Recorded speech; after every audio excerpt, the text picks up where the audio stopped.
Hey, where are you? What are you doing? My mom is in trouble. The voice on the answering machine message came from my husband. My mother-in-law had collapsed and had to be rushed to the hospital by ambulance. When I opened the wardrobe in my mother-in-law's room to prepare for her hospitalization, I saw an unbelievable picture of my husband and sister-in-law. When I saw the picture, my mind went blank and I ran to my parents' house to escape. It had been 3 years since I met my husband. I had been deceived for a long time. My husband did not love me. He just wanted a wife. I could never forgive him. So I decided to divorce him. My name is Sarah. I'm 32 years old and I work at a beauty salon. 4 years ago, I was in a hurry. My friends and colleagues from school were getting married one after another. I wanted to get married while I was still in my 20s. I was tired of hearing about husbands and children from my friends who were married. My friends may not have meant to belittle me, but although I listened to them smiling, there were times I cried on the way home. I was so envious. I hadn't had a boyfriend for a while, and I wondered if I would ever get married. Such thoughts made me feel gloomy and impatient. I had 2 years left in my 20s, so I decided to start marriage activity with all my heart. I think I did most of what I could, such as dating apps and marriage activity parties. I met a lot of people, but it was difficult to meet the right person. The person I liked was not marriage-minded and never got to the point of a relationship. I don't think I have high ideals, but it doesn't work out. I've only ever had friendships and then relationships. I was struggling with the difficulties of marriage activity.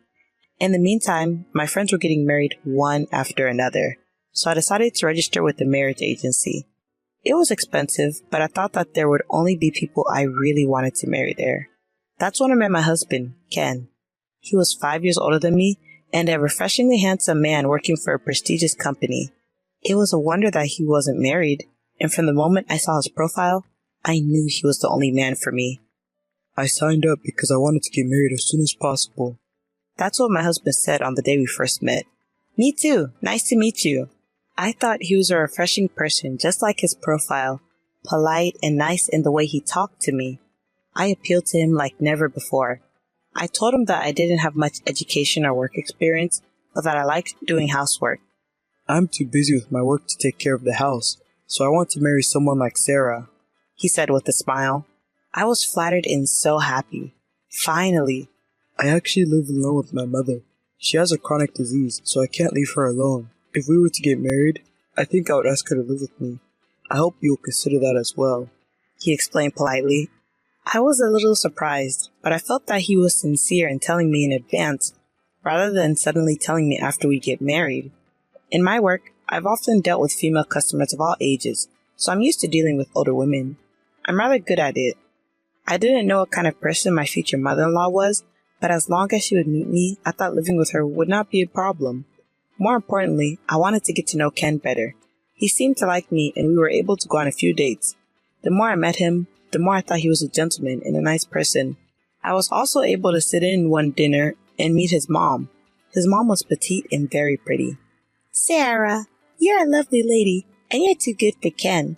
I know you might be nervous about living with me, but you don't have to worry about me. I have a chronic illness, but I don't need nursing care. Next time, let's go out for parfait instead of this nice restaurant, she said. She has a high voice, speaks in a relaxed manner, and we share a love of sweets, so I thought we would hit it off. I no longer felt uneasy about living together.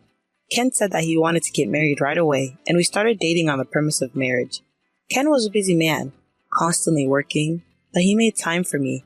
We went on trips and spent a lot of time together. Even after seeing his face right after waking up, my impression of him was still the same as it was when I first met him. He was refreshing. The more I saw him, the more I liked him. His mom and I became such good friends that we even went out for sweets together. She takes a lot of medication, but she's full of energy and young. I was worried about her though, because she has to wait in line at popular restaurants. Don't worry, I'm looking forward to it. I can't wait to taste food so good that I have to wait in line, she said with a big smile on her face. Treating her like a friend, I sometimes forgot about the age difference in their relationship. She told me that her mother-in-law had been divorced twice, and that she had had some difficulties when she was younger. We dated for around 6 months and then got married. I was happy that we were able to get married just barely in our 20s, and from the bottom of my heart, I was glad that I had worked so hard on my marriage activities. We quickly registered our marriage and began preparing to live together. Then one day, my husband told me there was something he needed to talk to me about.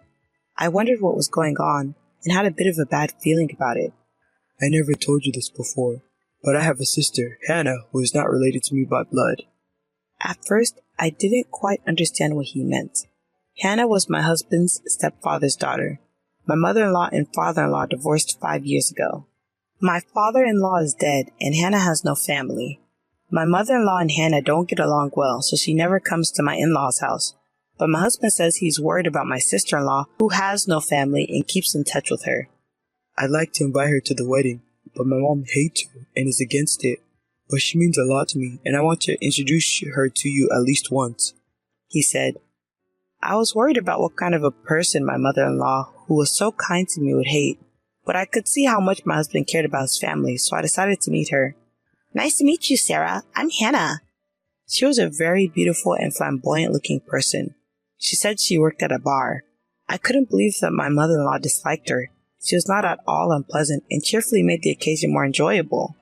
When Ken was in middle school and I was in high school, we started living together. Isn't it like a comic book that we suddenly became a family? Hannah, what do you mean, like in a comic book? I was a nervous teenager.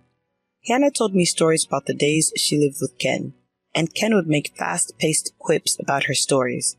Perhaps because they were so beautiful, they seemed like a perfect couple. I could tell that she was very dear to my husband. Sarah, I'm sorry I couldn't make it to your wedding. Be a good wife, Hannah said to me as we parted. Don't tell my mother about today. If she gets angry, it will be a pain in the butt, Ken said on the way home. I don't know what kind of conflict there is between my mother-in-law and Hannah, but I don't think it's any of my business. I decided not to tell anyone about my meeting with Hannah and kept it to myself. And so life began for the three of us. Ken was still busy with work and came home late every day. Sometimes, when he had a day off, he would go out with my mother-in-law and I, just the three of us.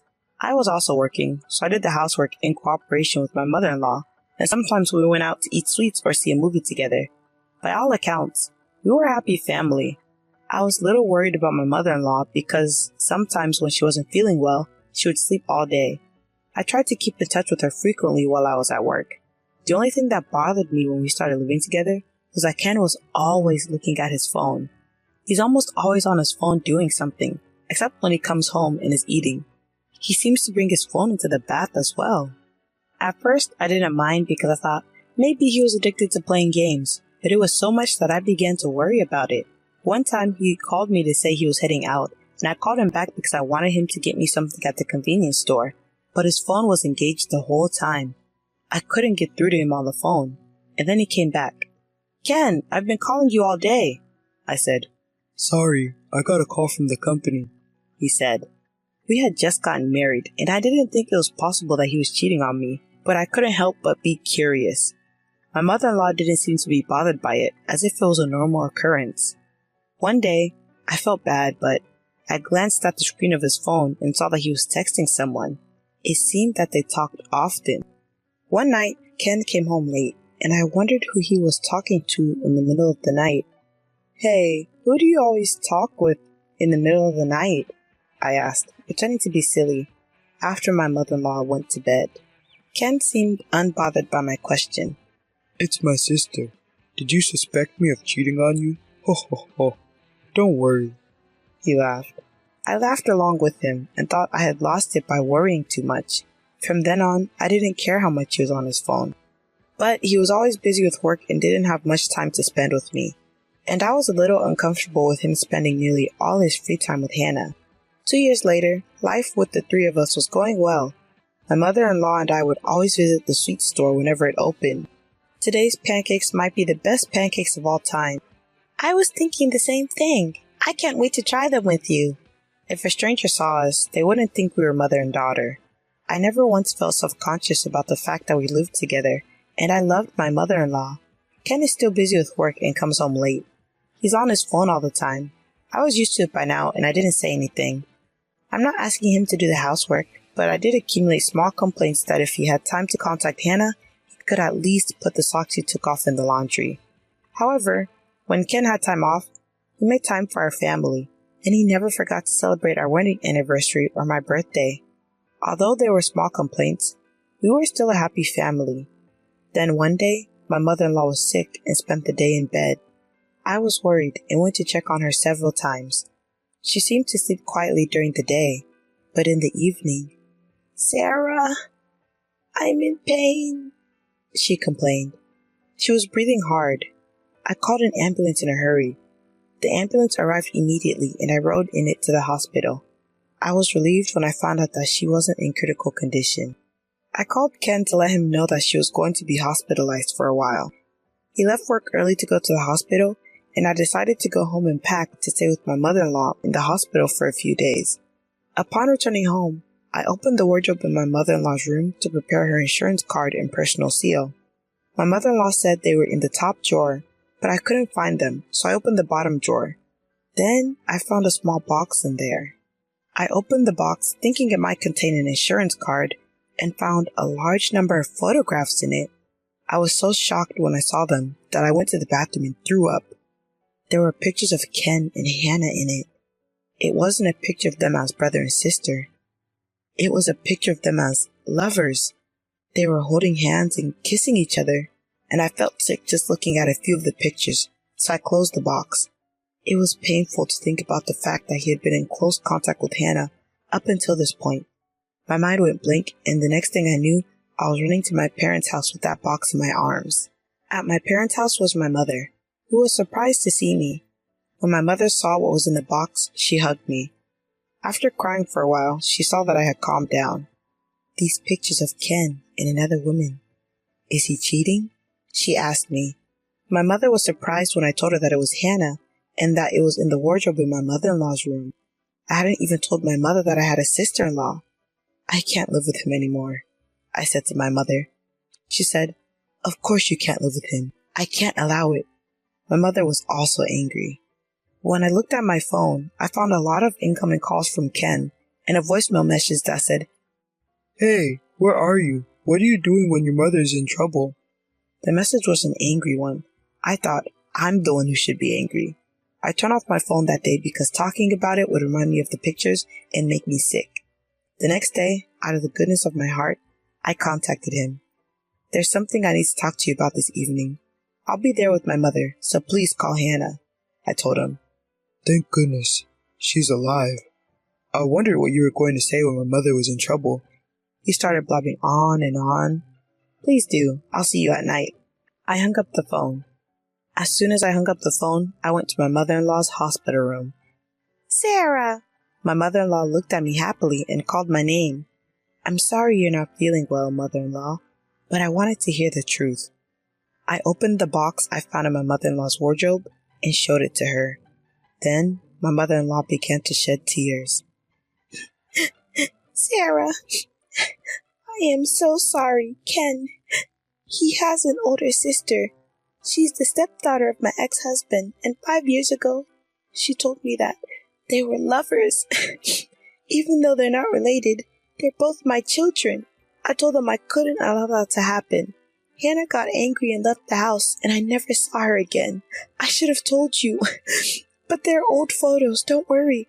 I don't even know what Hannah is doing now, and I'm sure she's not in contact with Ken," she said. My mother-in-law had straight eyes and didn't look like she was lying. Ken is still in contact with Hannah. In fact, he introduced me to her once, years ago. When I said this, my mother-in-law shed another large tear. "But you're already married." "I'm sorry. You did nothing wrong, but I can't be a family with Ken anymore. I'm going to divorce him." "Don't apologize to me. It's my fault for not noticing. I'm sorry," my mother-in-law said. I couldn't stop crying either. I left the hospital room and went to the house where my mother, Ken, and Hannah were waiting. When I arrived, they were all waiting for me. I sat down and immediately showed them the pictures. "You two are lovers, and I'm divorcing you." Ken didn't seem offended and said, "Oh, yes. Yes, that's right. Me as a family member and me as a lover are two different things. You were happy as a family, weren't you? Mom was happy too. What's wrong with that? We don't have to get divorced," he said with his usual fresh smile. Hannah too. "I'm sorry I didn't tell you, but I have no intention of destroying your family. I don't think divorce is necessary," she said. I was trembling with anger as I listened to what they were saying. Don't be silly. This is cheating. How can I be family with someone like that? I yelled at them in a loud voice. Well, don't be so loud. If you want a divorce, that's fine. I've done my duty as a family member. Since you're the one who initiated it, it's an amicable divorce. Ken said something I didn't understand. What? What's amicable about this? This is a huge betrayal. I'm going to charge both of you alimony. Oh, okay. That's fine. I'll pay as much money as you want. In return, don't tell my mother. As for the reason for divorce, let's just call it a personality conflict. I've already told your mother everything. She was crying. I told her we're getting a divorce. What? Why would you do that? Hearing my words, he lost his composure and shouted loudly. Hannah too. Why did you tell her? She cried. My lawyer will contact you about the alimony, so goodbye. With that, I left the house with my mother. My mother said, You did a great job. She hugged me. I cried loudly into her chest. Now I know that Ken didn't care about me from the beginning. He just wanted a wife to reassure his mother. I wanted to marry him too, and maybe we were happy as a family, but I can't forgive myself for not knowing that I had been betrayed ever since we met. I'm glad that I realized it now and was able to get a divorce. Later, through my lawyer, the divorce was successfully finalized. I requested alimony from Ken and Hannah, but Hannah didn't have any money and was angry at Ken for only paying his share of the alimony. Their relationship soon deteriorated and they decided to separate. Hannah couldn't afford to pay the alimony, so she started working lunch and dinner shifts at the bar where she originally worked. After she was discharged from the hospital, my mother-in-law was angry with Ken and told him that if he sees Hannah even once in the future, she will cut ties with him. My mother-in-law and I still keep in touch and we occasionally go out for sweets. I'm relieved that she is out of the hospital and seems to be in good health. I now live with my parents. I'm busy preparing for the reopening at the beauty salon where I used to work. When things settle down a bit more, I'll start living alone again. I'm no longer envious when I hear about my friends who are married. Until the day comes when I meet someone wonderful again, I'll keep working hard.